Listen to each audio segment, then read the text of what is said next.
Abra a tua Bíblia no livro dos Salmos, Salmo de número 51. É o que iremos fazer a leitura hoje. Iniciando hoje uma série de mensagens que nos acompanhará até a Páscoa.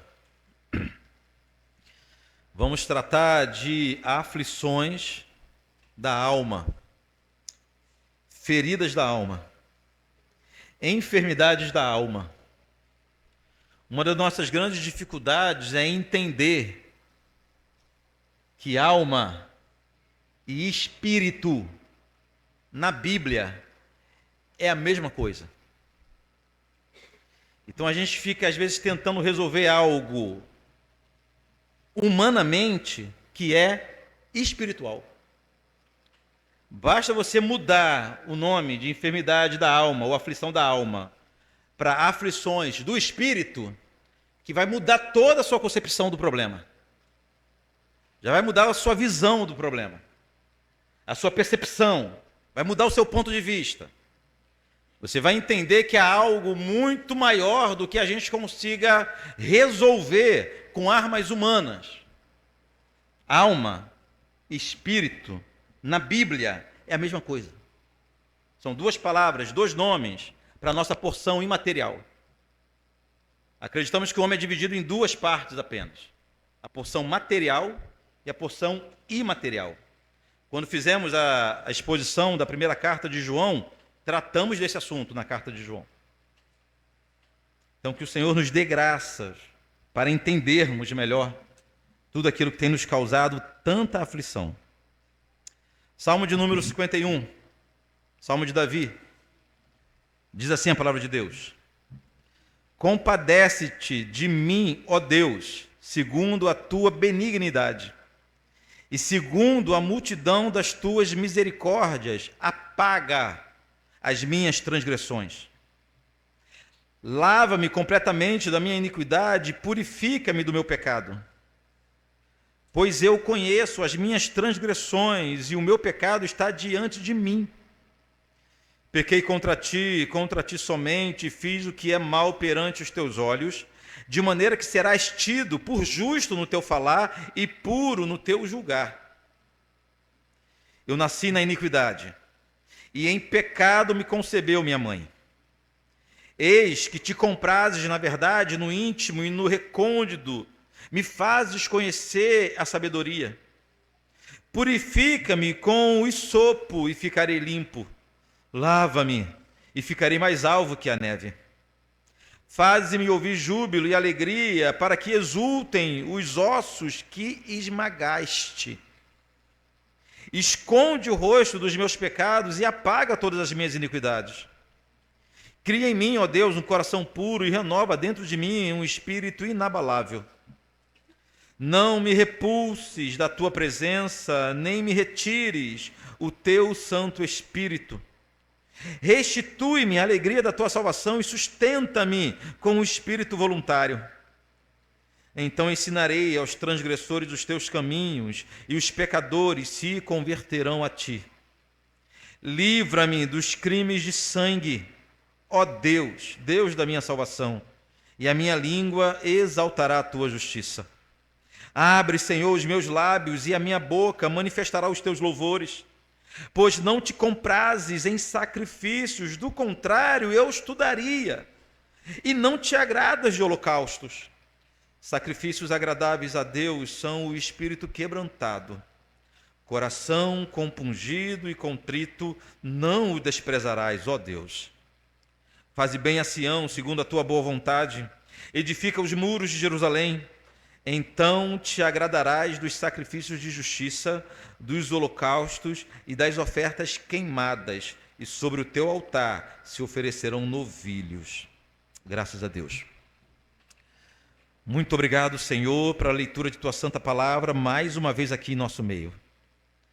Agora precisamos, mais ainda, de forma mais intensa, da atuação do Espírito Santo nos fazendo entender em questões tão difíceis que trataremos hoje aqui. Que o Espírito Santo nos habilite, em nome de Jesus. Amém.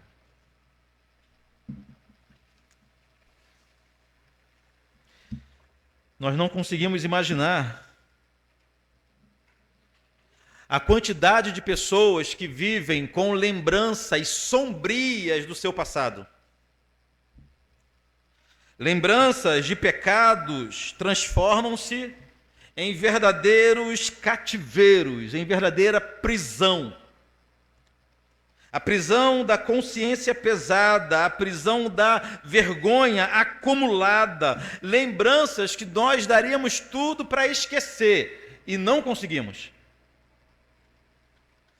O nome disso, irmãos, é culpa. Culpa.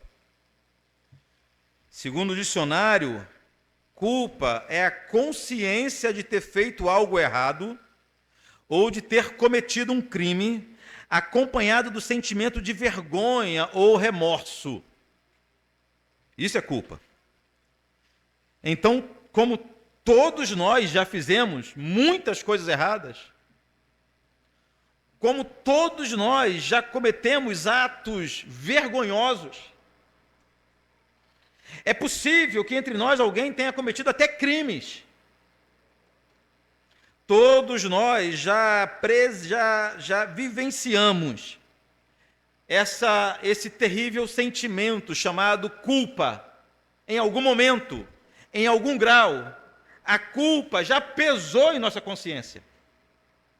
Na verdade, o sentimento de culpa faz parte, é fundamental para o processo de transformação a partir da conversão. Só há conversão de verdade naquelas pessoas em que, em primeiro lugar, o Espírito Santo os fez enxergar a sua culpa. Ninguém chega a Deus sem essa percepção da própria culpa.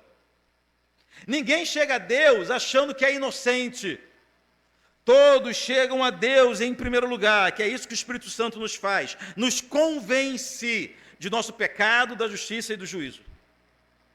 Então é comum essa percepção da culpa.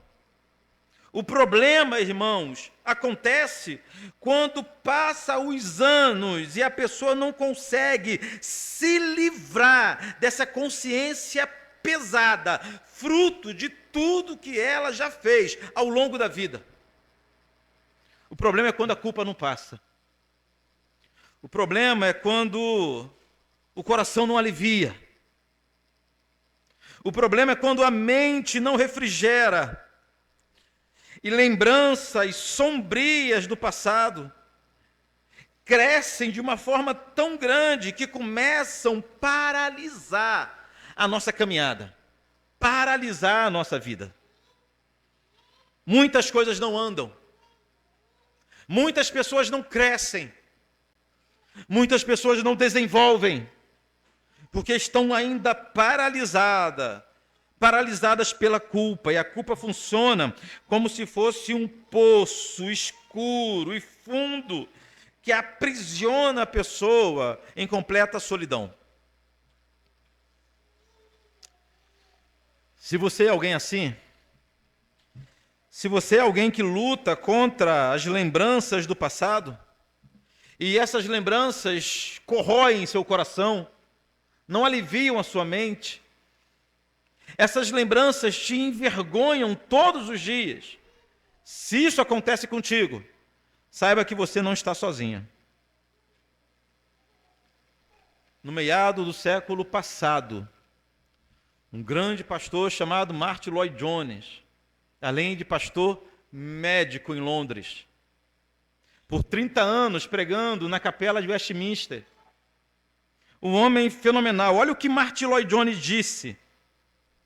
O problema aqui é o caso daqueles angustiados ou que sofrem de depressão espiritual por causa de seu passado. Seja por um pecado específico do passado, ou a forma particular que o pecado assumiu no seu caso. Eu diria que, em minha experiência no ministério, que se estende por muitos anos, não há dificuldade mais comum. Olha o que Lloyd-Jones disse. Acho que trato mais gente com essa situação específica do que com qualquer outra coisa. Ou seja, um homem sério, que entendia a dor da alma, um pastor de ovelhas. Ele percebeu que em seu grande rebanho ele tratava mais vezes de pessoas com problema na consciência, com problema de culpa, com lembranças vergonhosas, do que qualquer outro problema em sua igreja. Porque, de fato, irmãos, a culpa é um fardo. A culpa é uma prisão. E há algumas maneiras erradas que muitos tentam lidar com a culpa. Muitas pessoas, por exemplo, eles simplesmente, de forma dissimulada, tentam negar que são culpados. Aquelas pessoas que olham para o seu passado e lembram das coisas vergonhosas que fez e tentam negar a sua culpa. Normalmente, essas pessoas são aquelas que põem a culpa na tal da construção social. O que é isso? Construção social é aquela mentalidade de que não existe o bem e o mal, o certo e o errado. É tudo convenção que a sociedade criou ao longo dos séculos, regras humanas de moral, de conduta, que não tem nada a ver com valores absolutos. Essas pessoas tendem a relativizar a culpa. Se ela, por exemplo, for pega ou for culpada de ter mentido, roubado, traído, basta ela acreditar que nada disso é errado de verdade. Isso é apenas costume da sociedade. Uma sociedade retrógrada, né? Uma sociedade que não é aberta ao progresso. Isso é culpa dos conservadores. Isso é culpa, enfim, culpa tudo, menos a si mesmo. A primeira forma que o culpado encontra para se livrar da culpa é culpando os outros. É achando que não tem culpa de verdade, que o culpado é a criação, é a sociedade, é a política, é o governo, ele não teve oportunidade, os pais que te criaram assim. O problema é que a sua consciência não cai nesse engodo. E passado o tempo, você continua com a sua consciência pesada. Outra forma de lidar com a culpa é comparando-se com os outros. A gente pensa mesmo que resolveremos o nosso problema de consciência se encontrarmos pessoas com pecados maiores ou piores que o nosso. A gente olha a nossa volta e fica pensando, não, eu sou santo no meio desse povo. Eu não sou tão culpado assim. O problema, queridos, que nem relativizando, nem negando, nem terceirizando a culpa, nem encontrando pessoas mais culpadas do que você vai conseguir resolver o seu problema de consciência. A sua culpa estará lá. Na hora de dormir, os pecados virão à mente novamente. E o que fazer? A palavra de Deus tem resposta para isso. O Salmo 51, nós aprendemos com Davi como nos livrarmos definitivamente da culpa. Para entendermos a importância desse texto de Davi, dessa oração de Davi, precisamos lembrar o contexto, o que levou Davi a fazer a oração aqui no Salmo 51. O contexto era de imensa vergonha. Davi tinha acabado de ser desmascarado pelo profeta Natã. Davi tinha sobre os seus ombros a culpa de um adultério e de um homicídio. É verdade que o sentimento de culpa de Davi só aflorou, irmãos, depois que ele foi completamente desmascarado, e essa foi uma ação de Deus. Foi a palavra de Deus, através da boca do profeta Natã, quem desmascarou Davi, que vivia em sua hipocrisia. Mas se tornou público o seu adultério. Se tornou público que, para resolver o problema do adultério, ele foi o mandante da morte de Urias, um dos seus servos mais fiéis. Nada mais vergonhoso do que isso. O rei Davi vivia esse momento de vergonha quando ele escreveu o Salmo 51. Por isso que no Salmo 51 nós conseguimos entender o trajeto feito por um filho de Deus, até sentir a sua consciência aliviada.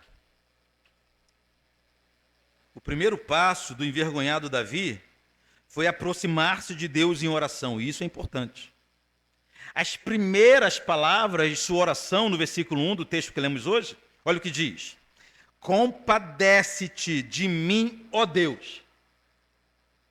Essas foram as primeiras palavras de Davi. E por que isso é importante? A forma que Davi iniciou sua oração é importante, por quê, irmãos? Porque a reação natural de um pecador envergonhado é se afastar de Deus. A reação natural é essa. A pessoa, quando tem os seus pecados ocultados, consegue ainda ser um dissimulado, um hipócrita. Mas quando os pecados são expostos, a primeira reação que o pecador envergonhado tem é fugir da presença do Senhor, e desde o Éden foi assim. O primeiro casal vivia em perfeita harmonia com Deus, mas o pecado fez eles correrem da presença de Deus, quando ouviram os passos do Senhor se aproximando do jardim. É isso que a vergonha faz. A vergonha, ela nos desabilita, aparentemente, a chegarmos na presença do Senhor.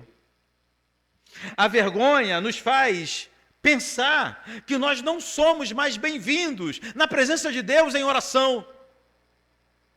É quando nós somos envergonhados, quando nossos pecados vêm à tona.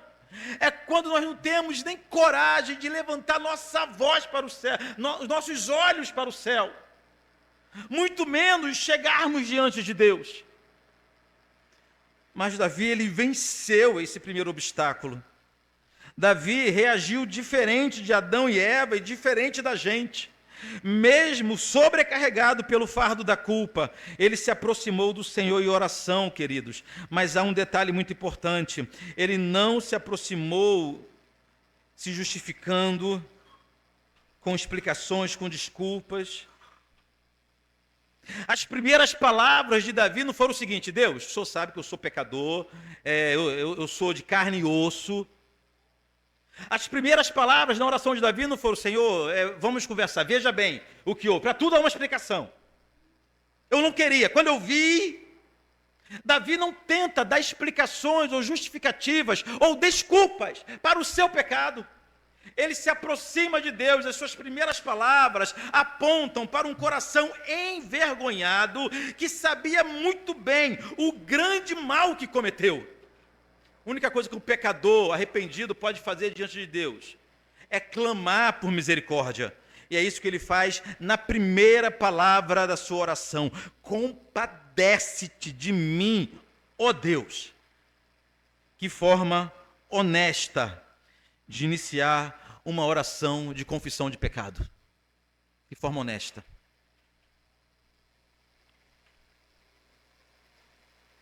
De vez em quando aparece um caso de um pregador famoso, um pastor famoso, que foi descoberto em imoralidade por muito tempo. Algumas semanas atrás, mais um caiu em imoralidade. Então o camarada, ele vem para a televisão, depois para a internet, para pedir desculpa. Você não sente um pingo de vergonha em suas palavras. E mais, normalmente, o seu pedido de perdão, a sua confissão de pecado é acompanhado por justificativas.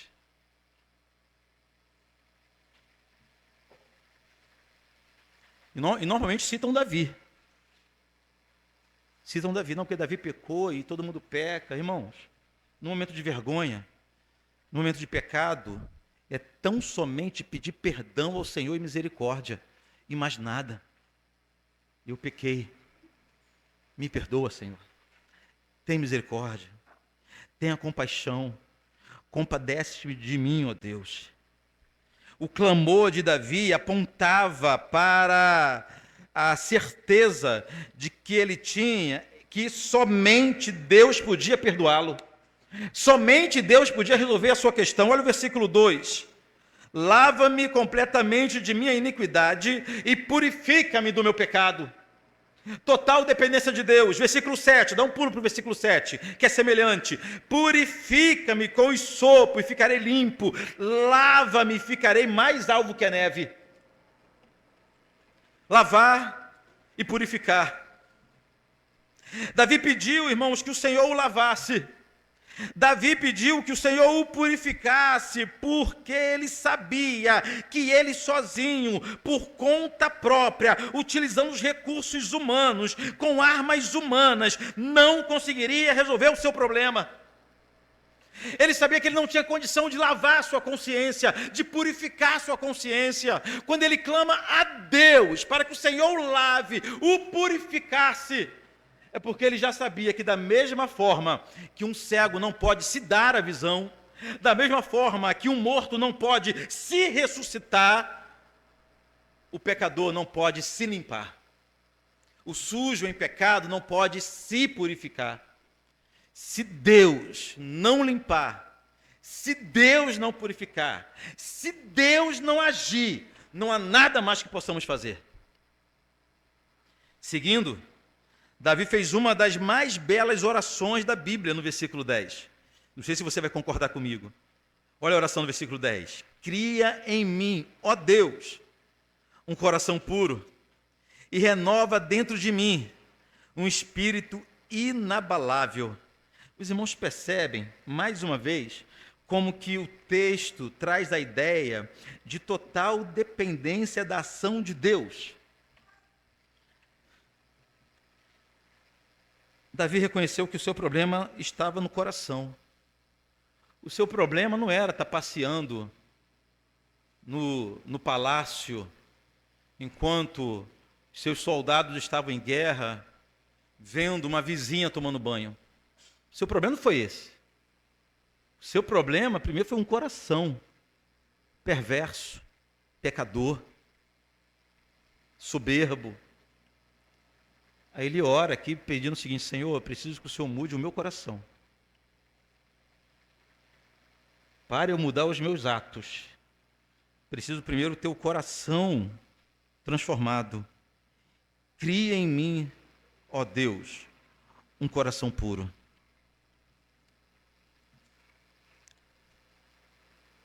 Paralelo a isso, irmãos, em concordância, melhor dizendo, com o versículo 10 do Salmo 51, olha o que disse o Senhor através da boca do profeta Ezequiel, no capítulo 36, anota aí para ler depois, eu vou ler para vocês, Ezequiel 36, do 25 ao 27.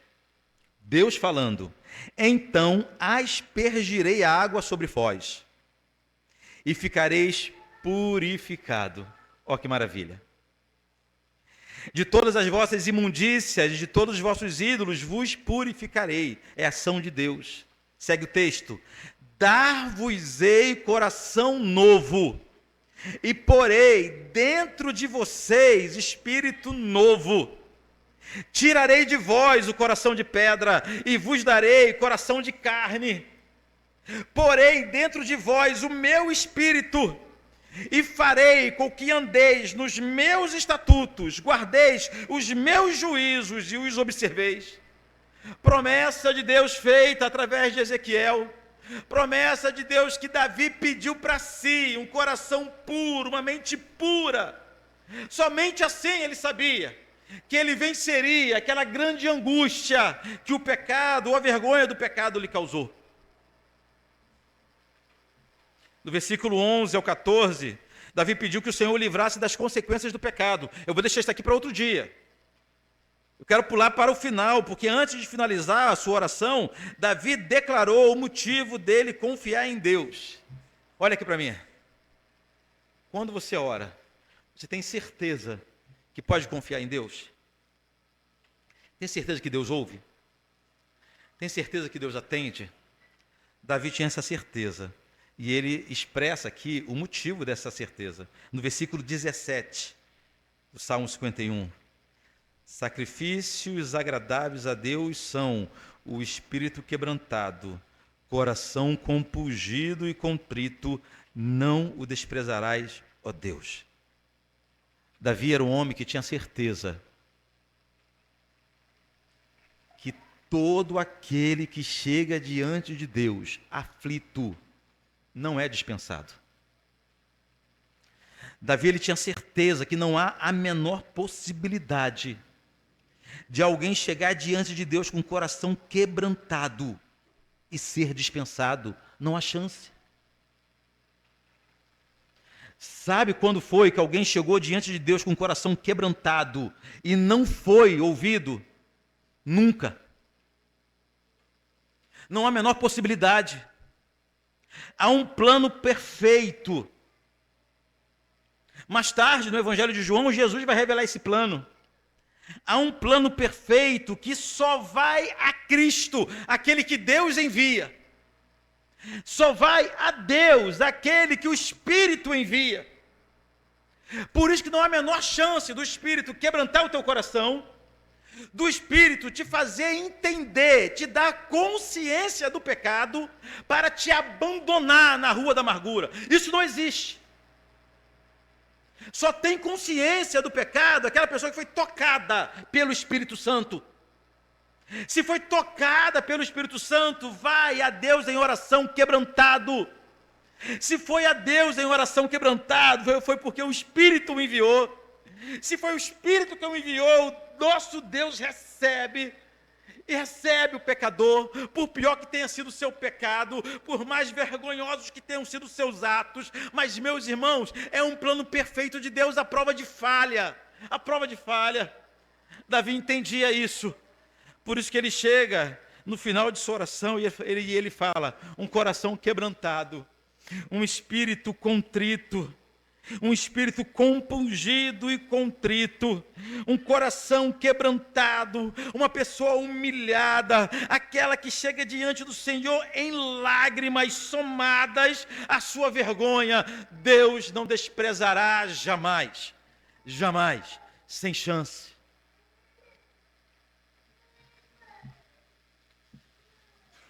Queridos, os pecados de Davi são verdadeiras amostras do que o ser humano é capaz.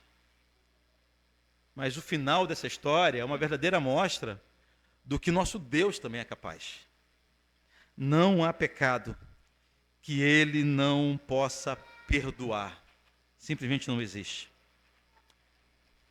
Um ponto aqui para você anotar. A diferença era que Davi conhecia bem o Deus que ele servia. Davi sabia que se o seu Deus fosse Baal, ele estaria desesperado, em apuros.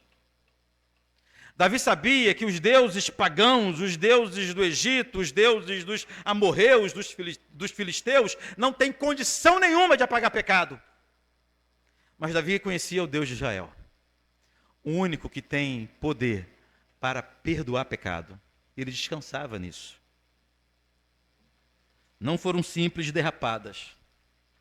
Não foram simples deslizes que Davi cometeu. Como eu disse, ele cometeu adultério e, para esconder seu adultério, ele foi o mandante da morte de um dos seus servos mais leais, Urias.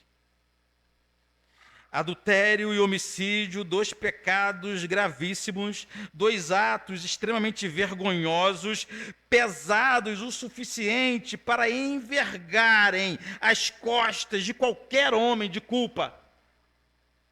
Mas, irmãos, nós ainda temos preciosas lições a aprender com Davi. Uma delas é que Davi reconheceu, e de repente é isso que falta em você, reconheceu que o seu pecado, na verdade, era contra Deus. Olha o versículo 4. Pequei contra ti somente, e fiz o que é mal perante os teus olhos, de maneira que serás tido por justo no teu falar e puro no teu julgar. Sim, Davi pecou também contra Betseba, Davi pecou contra Urias, Davi pecou contra o seu povo, pecou contra a sua família, Davi pecou contra a aliança. Mas essa consciência que ele tinha, que foi o que fez toda a diferença, essa consciência que ele tinha em saber que, em primeiro lugar, acima de tudo, o maior ofendido por seus pecados era o Senhor. Seus pecados, na verdade, passavam por humanos, por pessoas, mas o maior ofendido por seu pecado era Deus. O problema de Davi, irmãos, era com Deus. Da mesma forma, preste atenção, da mesma forma que o problema maior de todos os pecadores é com Deus em primeiro lugar. A pessoa mais ofendida por qualquer um de nossos pecados é o Senhor. Mas a maioria dos pecadores ignoram isso. Por isso, irmãos, há tanta gente boa se contorcendo ainda com dores da culpa, porque ainda que consigam pedir perdão a quem ofendeu, ainda que consiga reparar, pagar suas dívidas, ignoram que o seu verdadeiro pecado é contra Deus. Culpa é um problema espiritual. Espiritual. Por isso, queridos, e eu digo isso com todo temor, com todo respeito, com toda piedade, por isso que todas as ciências humanas são incapazes de resolver o problema da culpa. Não há ciência capaz de resolver a aflição da pessoa atormentada pela culpa. Não significa que eles não queiram resolver, eles só não podem. A culpa é um problema com Deus. Culpa é uma questão espiritual. Por isso eles tentam, mas não conseguem resolver. Porque culpa, irmãos, é um problema que se resolve com o joelho dobrado, em santa oração, com o coração contrito, clamando a Deus por perdão. É assim que se resolve culpa. Cientista nenhum no mundo vai mandar você dobrar o joelho e orar. Cientista nenhum no mundo vai considerar o fator espiritual na hora de tratar a sua culpa.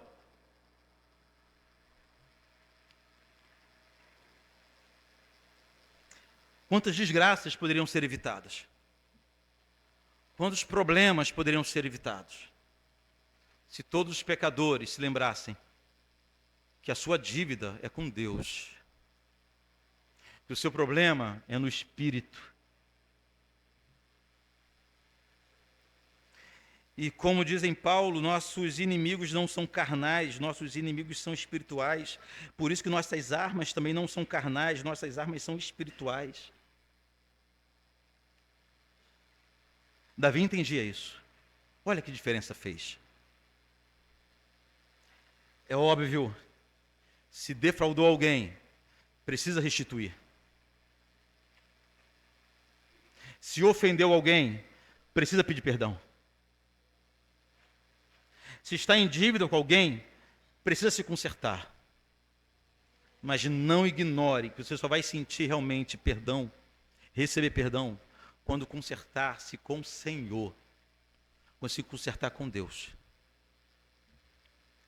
Outra verdade que observamos na palavra de Deus é que é falsa. É falsa a ideia de que o pecador deve se perdoar. Não existe auto-perdão. Pecador não se perdoa, irmãos, isso é mentira. Essa ideia que você precisa em primeiro lugar se perdoar, você ainda não se perdoou. Olha o papo. Você ainda não, você tem que conseguir se perdoar em primeiro lugar. Não existe isso biblicamente. Olha o que eu extraí de um site sobre esse assunto. Olha só, presta atenção. Perdoar-se é aceitar os erros e seguir em frente, sem se isolar ou se autopunir.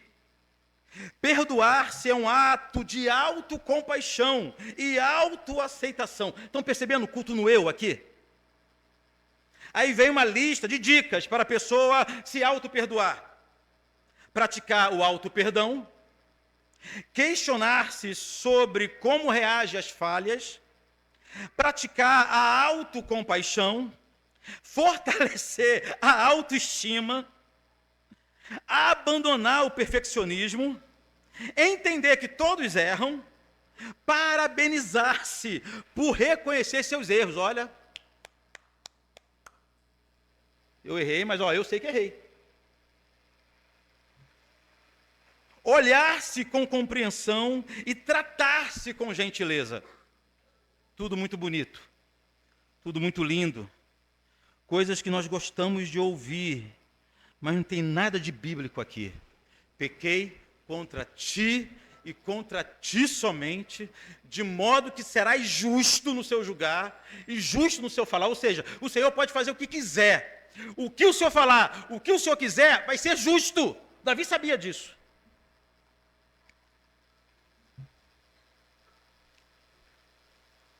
Não há na Bíblia uma única sugestão, uma única ideia, por mais rasa que seja, de auto-perdão. De auto-perdão. Você não pode se perdoar. Você não pode perdoar pecados, sabe por quê? Porque você não é Deus. Você não é Deus. Você não é Deus. Você não tem poder para perdoar pecados. Quando você libera o perdão para o seu irmão, ele ainda tem uma pendência com Deus, não é verdade? Você não é Deus. Você não é Deus. Você não é Deus e isso é uma boa notícia. Como se fosse a Miriam Leitão falando, né? Você não pode se perdoar, isso... Veja como isso é bom para você. Isso é uma boa notícia, irmãos. Por quê?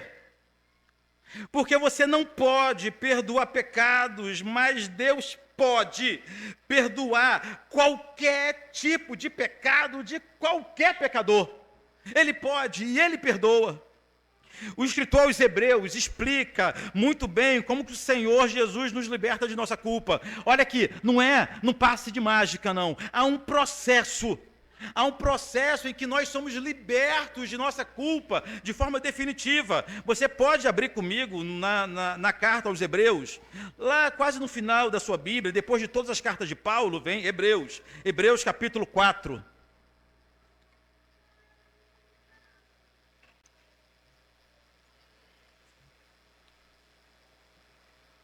Alexa, coloca ela para quem?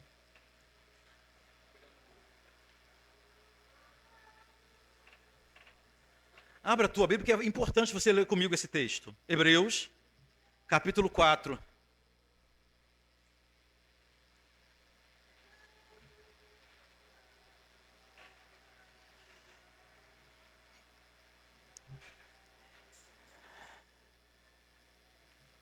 Hebreus 4, a partir do versículo 12, nos conta o caminho utilizado por Deus para nos livrar da culpa, ou para livrar da culpa aqueles que confiam em Jesus. Hebreus 4, 12. Porque a palavra de Deus é viva. É isso que está aí na sua Bíblia? Porque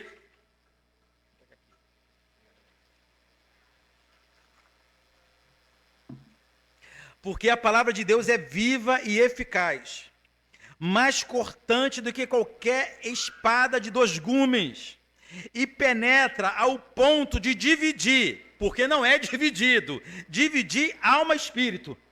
Olha aqui, ao ponto de dividir, porque não são divididos, alma e espírito, juntas e medulas, e é apta para discernir os pensamentos e propósitos do coração. O que o escritor está querendo dizer aqui é o seguinte, é que através da pregação da palavra de Deus, nossos sentimentos, os piores deles, e nossas piores motivações vêm à tona. É tendo acesso à palavra de Deus que o nosso pecado escondido vem à tona, ainda que seja só para a gente. É através da palavra de Deus que somos confrontados, e tudo que está em oculto vem para a claridade. Porém, queridos, a palavra não faz isso para nos envergonhar. Presta atenção aqui em mim.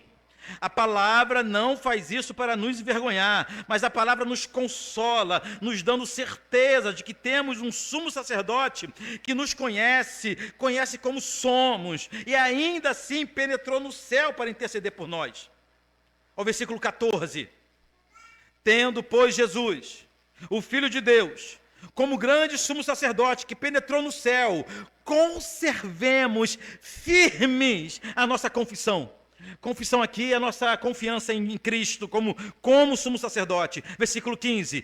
Porque não temos sumo sacerdote que não possa compadecer-se das nossas fraquezas. Antes foi ele tentado em todas as coisas, a nossa semelhança, mas sem pecado. Ou seja, o escritor aos Hebreus está nos lembrando que Jesus nos conhece muito bem.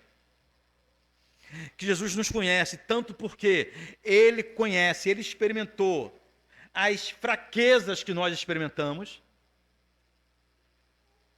mas também no sentido de que, quando você chegou em sua presença, Jesus já conhecia você, inclusive com a sua ficha criminal, a sua folha corrida, todos os seus pecados, nenhum deles são ocultos diante de Cristo. E veja bem como isso aqui é importante. Jesus conhecia já cada um dos seus pecados e dos meus pecados, os piores dele, e ainda assim tornou-se sacerdote por nós, intercede por nós diante de Deus. Queridos, por fim, tendo nossos pecados revelados, como diz o versículo 12, depositando nossa confiança em Jesus como sumo sacerdote, como diz o versículo 14 e 15. O texto termina dizendo que podemos entrar diante de Deus, agora sem culpa. Versículo 16. Acheguemo-nos, portanto, confiadamente junto ao trono da graça, a fim de recebermos misericórdia e acharmos graça para o socorro em ocasião oportuna. Olha que maravilha de revelação. Até então, até a morte de Jesus, até o anúncio da pregação da graça de Deus, nenhum homem, desde Adão, sequer pensava na possibilidade de aproximar-se da presença de Deus. Mas agora o escritor aos Hebreus está dizendo o seguinte: agora vocês podem se aproximar. Aquele que já te conhecia do jeito que você é, com todos os seus pecados mais abomináveis, ainda assim resolveu interceder por você. Confia nele, nesse sumo sacerdote, e você será recebido, não é no culto, não é na presença dos irmãos, não. Você vai ser recebido no trono da graça. Hoje podemos, pela fé, nos achegarmos ao trono da graça, porque fomos perdoados por Jesus. Fomos perdoados por Deus em Jesus. Só Jesus pode fazer isso. Os homens, a ciência, com toda a boa vontade, pode até te livrar do sentimento de culpa, mas só Jesus pode te livrar da culpa definitiva. Há terapias para você aprender a ignorar a culpa, ou a conviver bem com sua culpa, mas te dá um certificado de não culpado, de perdão definitivo, somente Jesus. Somente Jesus. Aí você pode estar perguntando: mas pastor, e quando é que eu vou me livrar das lembranças que me atormentam? Nunca. Nunca. Ao menos que você tiver alguma doença degenerativa em sua mente, alguma coisa assim. Que eu acho que não é o que você deseja. Você nunca vai se livrar das lembranças de pecados vergonhosos que você cometeu, como eu nunca vou me livrar dessas lembranças e ninguém nunca se livrará dessas lembranças. E graças a Deus por isso. De novo, esse é muito bom. Não devemos ser daqueles que tentam negar, esconder ou esquecer o passado. O que precisamos, irmãos, o que precisamos fazer é transformar as lembranças que nós temos. Precisamos redimir nossas lembranças, ou seja, precisamos mudar a forma que nós enxergamos os nossos pecados passados. É isso que precisa acontecer. Já que não podemos esquecê-los, seria bom se esquecêssemos. Ou não sei se seria bom. Mas já que não podemos esquecer, vamos redimir essas lembranças. Vamos usar essas lembranças em um bom propósito. Vejamos o exemplo, irmãos, de um grande servo de Deus, outro grande servo de Deus, que decidiu não esquecer dos seus pecados. e terríveis pecados, mas ele redimiu as lembranças que ele tinha do pecado. No lugar de se angustiar com as lembranças, ele passou a fazer bom uso das lembranças. Esse homem foi Paulo, o grande apóstolo. Abra comigo agora em 1 Timóteo, voltando de Hebreus para trás. 1 Timóteo capítulo 1.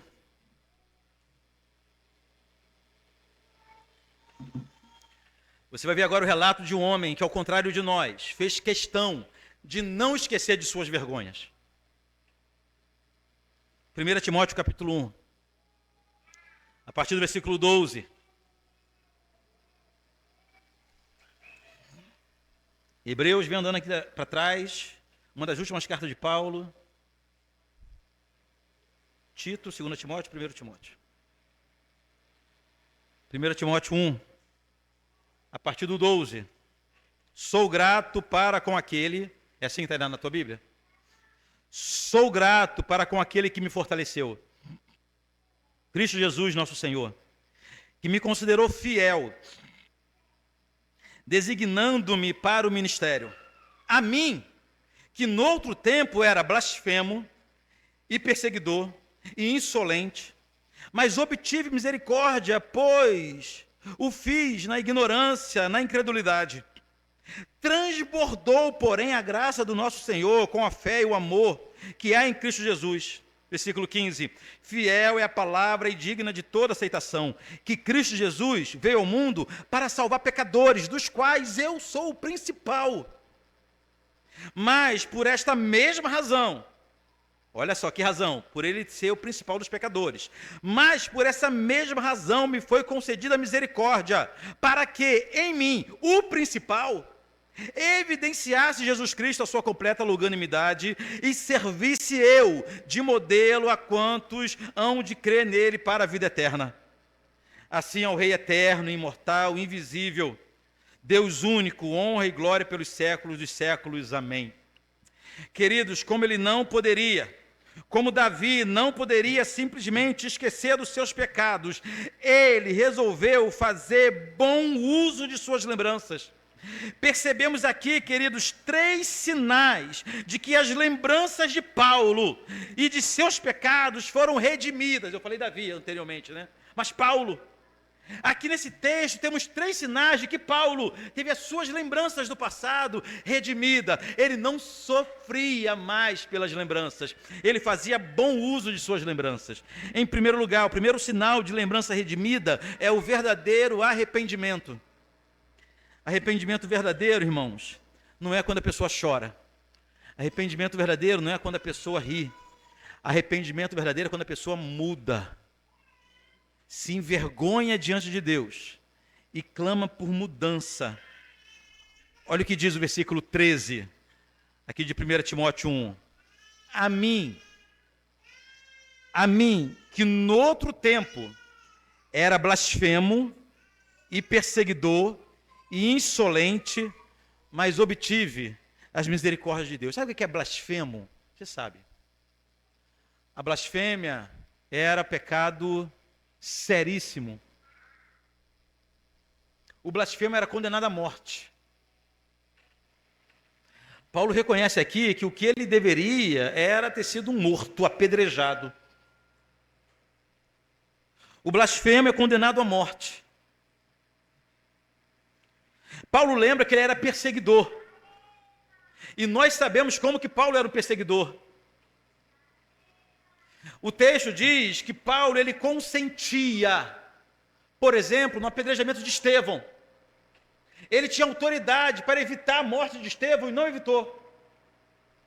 Os primeiros capítulos de Atos diz que Paulo ele invadia as casas dos cristãos e arrastava homens e mulheres para a prisão. Muitos foram mortos a mando de Paulo. Imagina você levar nas costas a culpa de dezenas, talvez centenas de homicídios, de mortes. Paulo sabia disso. E ele não queria esquecer. Arrependimento verdadeiro é percebido quando a pessoa reconhece de fato os seus pecados. Arrependimento, lembrança redimida, é quando a pessoa reconhece os seus pecados com grande vergonha, mas também resoluto para resolver suas pendências. O segundo sinal de lembrança redimida é uma gratidão elevada.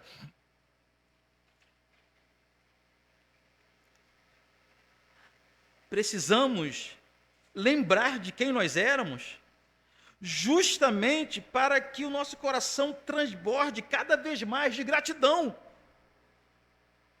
Se você esquecesse quem você era, se eu me esquecesse da obra de Deus em minha vida, isso iria resultar em menos gratidão. Olha o que diz o versículo 12, do texto que lemos aqui de 1 Timóteo. Sou grato para com aquele que me fortaleceu, Cristo Jesus, nosso Senhor, que me considerou fiel, designando-me para o ministério. Olha o coração grato que Paulo tinha. O que fazia Paulo ter um coração grato foi justamente não se esquecer do passado, não se esquecer quem ele era. Queridos, se John Newton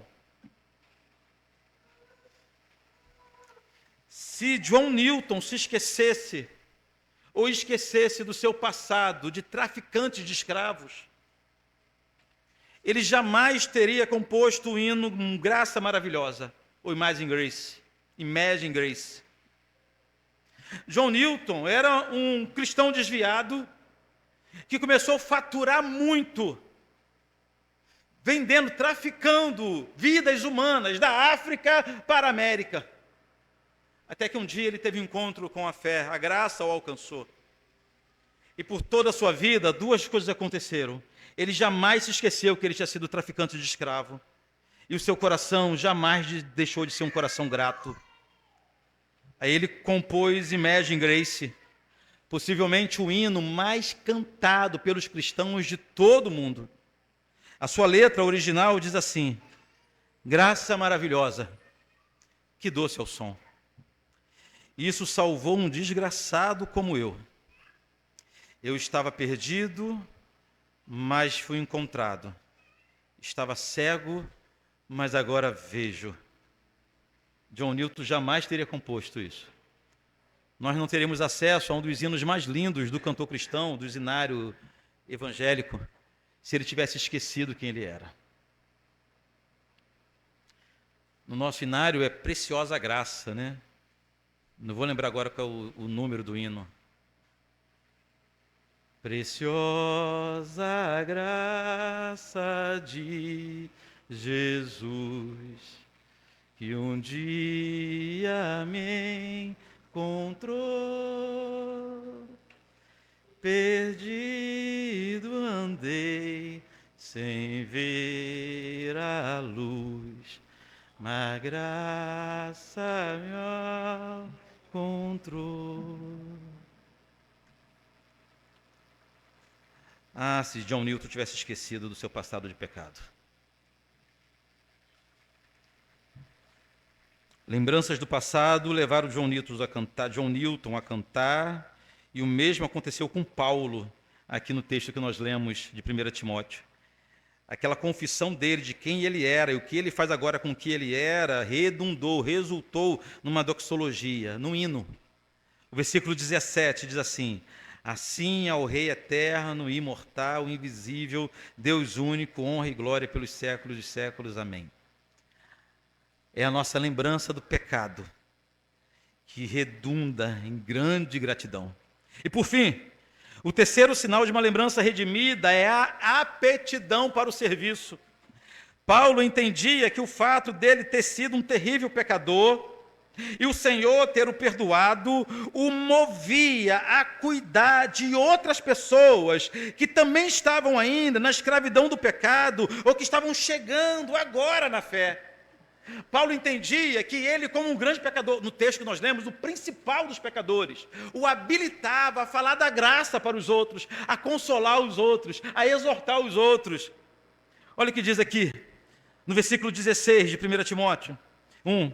Mas, por esta mesma razão, me foi concedida misericórdia, para que, em mim, o principal, evidenciasse Jesus Cristo a sua completa longanimidade. e servisse eu de modelo a quantos hão de crer nele para a vida eterna. Olha só o que ele está fazendo. Ele sai de uma posição de angústia, ele sai de uma posição de vergonha, ele deixa de ser a vítima dessa história, reconhecendo o perdão de Deus e sem apagar as lembranças do passado. Ele utiliza as lembranças do passado como ferramentas, como combustível para servir os irmãos. Quantos devem estar na mesma situação? Quantas pessoas chegam à fé ainda sendo bombardeadas, oprimidas, afligidas, flageladas por sua consciência? Aí Paulo se sentia capaz de cuidar de quem estava aprisionado. Por quê? Porque ele era o principal dos pecadores. Ele não queria se esquecer disso. Então tem algo que você deva esquecer. Esqueça de esquecer. Cada lembrança dos seus pecados devem estar vívidas em sua mente, para que você jamais esqueça quem você foi, para que você jamais esqueça o tamanho da graça e do amor de Deus, e para que você jamais esqueça que foi chamado, assim como você é, para servir outros irmãos nessa mesma situação. Vamos finalizar com o Salmo 51, que foi o texto de hoje.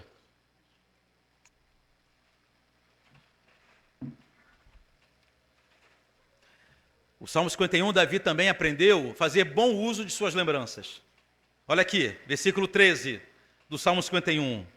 Então ensinarei aos transgressores os teus caminhos, e os pecadores se converterão a ti.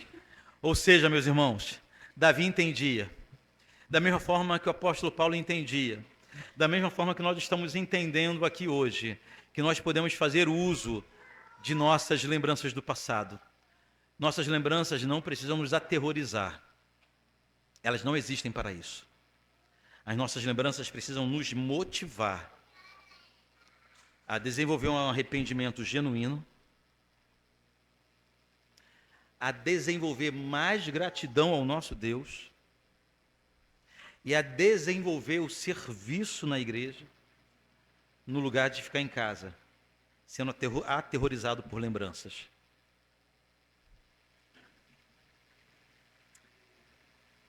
Nada disso acontecerá se você tão somente deixar ou não confiar no perdão que recebeu de Jesus. A única aplicação de hoje é essa. Confie no perdão que vem de Deus e passe a utilizar suas lembranças de pecado de forma diferente. Amém?